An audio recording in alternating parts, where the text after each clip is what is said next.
Good evening, sports viewers. Welcome to Platform Media International, PMI. This is the sports segment, and today we're looking at the recent appointment of the Super Eagles of Nigeria, the coach of Super Eagles of Nigeria, and the sacking of the former coach, sacking of Stephen Keshi, and the appointment of Sunday Oliseh into the Super Eagles team of Nigeria. As viewers will understand, Keshi was the former captain, immediate past captain before Oliseh took over, and again the coaching setup, Oliseh is succeeding Keshi as a coach in the Super Eagles. Tonight I have somebody who I will call as an insider in the studio. His name is Opone Anyanabo. Mr. Opone Anyanabo played for Sharks of Nigeria alongside great stars like Finidi George, Taribo West, Jesus Ndongo. Some of you might not know those ones. Those are those players that set Nigeria League ablaze in the 90s.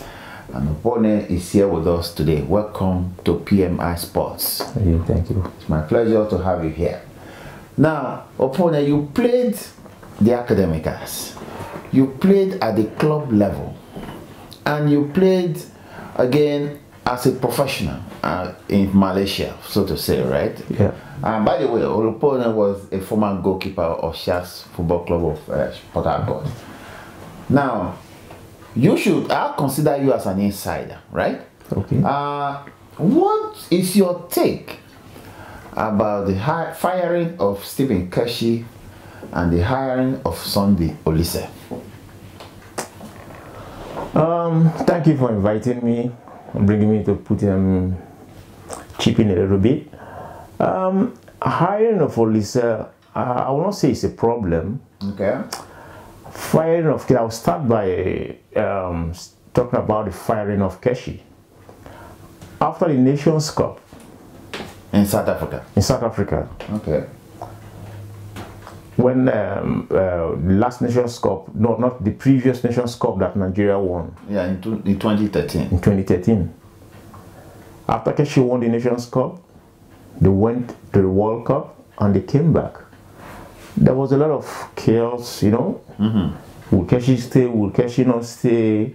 Argument all over the place. Yeah. I was expecting Keshi to leave. When the ovation was loudest. The ovation was loudest. Okay.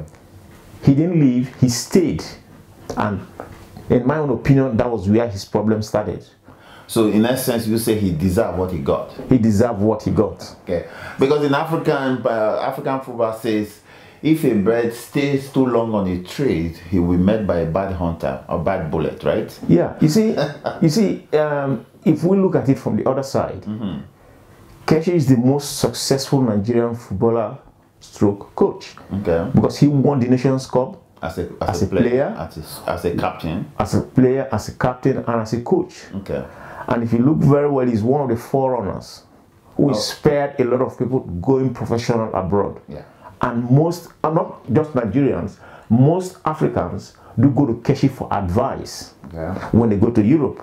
Yes. Now, if we come to Oliseh hiring, the NFA can hire whomsoever they want. But what I want to know is this. You hiring Oliseh on what ground? Okay. Now, look at the brief that I got while Oliseh was hired. It said Oliseh will be organizing soccer clinics, will be organizing, will be a coach of coaches. But one thing that is sort of a puzzle to me, because I covered sports in Nigeria for over 12 years before relocating. Now, we know that there's a technical department. Right now, it's headed by the former coach of the Super Eagles, who incidentally coached Oliseh. When Oliseh was the captain in 2002, Nations Cup in Mali. Amadou Shuaib was his coach and Keshi was his assistant. You can see how these things are networked. Now, Amadou Shuaib is the technical head head of the technical department of Nigeria Football Federation. Okay. Now, Olise is now the coach. I understand Olise will be handling training of coaches, organizing seminar for footballers and coaches, and also he will be in charge of the selection and managing the Super Eagles. For my friend, where do you think Amodu will come in? What do you understand with this arrangement? Okay. If Amadou Shebu is in charge of technical department yes. in NFA, Yes. and now you hiring Olise and say Olise going to be training coaches, Organizing soccer clinics. Yes. Right now, that's not a job of the chief coach of the Super Eagles, because by putting so much on him, is going to prevent him from doing his job properly. Okay. Now, how do you see it?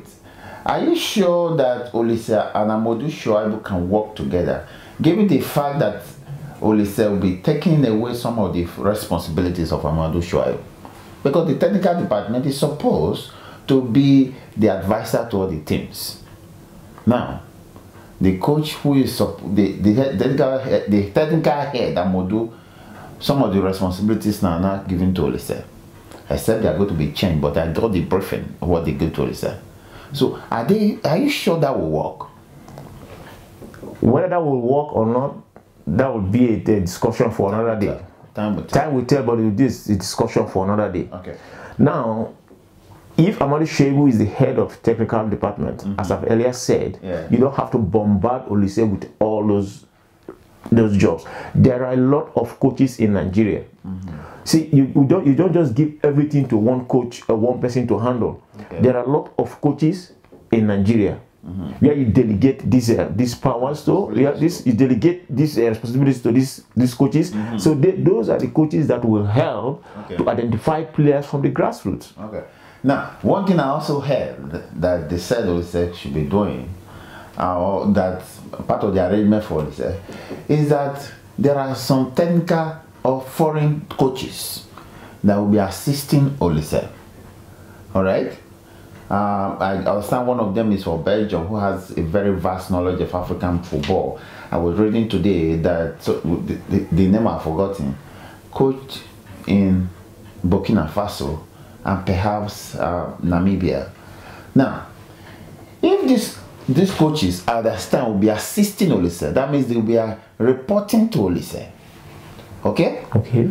Now, if that is an arrangement, I assume that they are reporting to Olise. That means Olise is better than them, so to say. It's the technical head. This foreign advisor will be assisting Olise.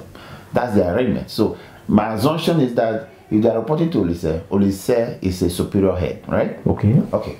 Now the question I ask, you having played this game, if a foreign coach is reporting to Olise, that means assumption is that Olise is better than them. Why can't the NFF, they call the Nigerian Football Federation now, why can't they give these positions to Nigerian coaches so that they understudy Olise? You play the game. Is it that Nigerian coaches are not good? No, I can't say Nigerian coaches are not good. But what I can say is there is a problem within the PFF, the NFA, whatever you call them. There's a problem there. Now, if you want to hire Olise, you don't hire Olise and hire an assistant for Olise. It doesn't work that way. So the best way is that Olise should pick his assistant. Olise, see, you hire Olise, Olise, look, we want to give you a 2-year contract or a 3-year contract. You hire Olise, let him bring his own assistant. Okay. If it's a 2-year, it's a 3-year contract, give him 2 or 3-year contract, give him the free hand to handle the team, but he will be assessed yearly on his performance. Okay. Okay, he will be assessed yearly on his performance, but give him a free hand, this 2 years contract, give him a free hand, then you assess him yearly. But he should be answerable to one person, not every board member of PFF. No, that's what they call technical department, headed by Mr. Nyashi, who was the former manager of Enyimba United. You play on this game. You see, you should know this. You have Shaibu in the technical side. You have Mr. technical department. You have Mr. Nyashi on the other side. What's going to happen now? Shaibu will come with his own idea. No, this is what you have to do. Is this. The other man will come with his own. That is the problem. There is so much.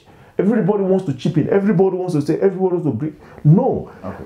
Opi, you see, discussing Nigerian football setup, it brings more confusion than conviction. that is always been my thing. The more we talk about this, you find we'll end up nowhere. Now, but that is not to say we should not chip in our Now, maybe you didn't play with Olise, but you must have heard about his activities, or you must have played with players who knew him. But one thing I know is that Olise has short temper. That's what they said. I heard that. Are you sure Olise will make a success as a coach? You cannot really tell whether he has short temper or he doesn't have short temper. Okay. You cannot really tell. Okay. Until short temper in the sense that he might not take all this confusion going on in the NFL. He cannot take the No. He's not the boss. He's been hired by somebody. So he has to listen. Okay. That's how it works. He's been hired by somebody, so he has to listen. Okay. So short temper, no short temper is not a problem. Okay. The thing is, when he knows that he's been hired by somebody and he has a job to do, the short temper goes away. Okay. Or he's not going to last there. Okay. As an active participant in Nigerian League in the 90s, what is your view? Does Nigeria have a football culture? When we talk about football culture, let's go back to the 90s, because that was when I played. If we talk about football cultures, if you look at the US 94 team, it's about the best, if not the best team Nigeria have produced. Yeah. And if you look at the core of that team, they all played in Nigeria. Oh, yeah. They all played the local league before they went out. Okay. So they all have a good understanding of the game. Okay. Locally. Before going out. Which means they all knew about the game. But now, what is happening now is all young players coming up. If somebody can dribble, somebody can show some skill, he's gone. They don't really know the game. They don't learn the game. They don't have pride. My friend, the last count, a Nigerian is playing for Indonesia national team. The last thing I heard is that some Nigerians are playing in Sudan, and some Nigerians are playing as far back as Vietnam. So that explains to what you are saying, that before they are known locally, they are out. All because of the mad chase for the hard currency. Well, like I said, I want to appreciate you coming to this program, and I want to say you will be a constant feature in this program. And I would like to bring you back, because we don't have enough time to talk about Nigerian football, but we'll put it off for another day. And I want to sincerely thank you for coming to this program. To also join us to talk about Nigerian soccer. So thank you for showing up. Viewers, I will leave you with this. There are more questions than answers in Nigerian Football Association. Now, I also know as an insider that the technical department, headed by Mr. Nyashi, and having some squabbles with the former technical chairman, Barrister Gray. The issue is this: there are also more puzzles, because Olise and Amadou Shuaib, I don't know who is superior now. Those are puzzles that the officials of NFF, Nigeria Football Federation, led by Pinnick Amadu, need to answer. Because that's what gives Nigerians, over 150 million Nigerians, that's what gives them joy, the source of joy to Nigerians. So don't play with it. I will leave you with that tonight, viewers, and I will see you here again. And that's all we have for you tonight. Have a good night.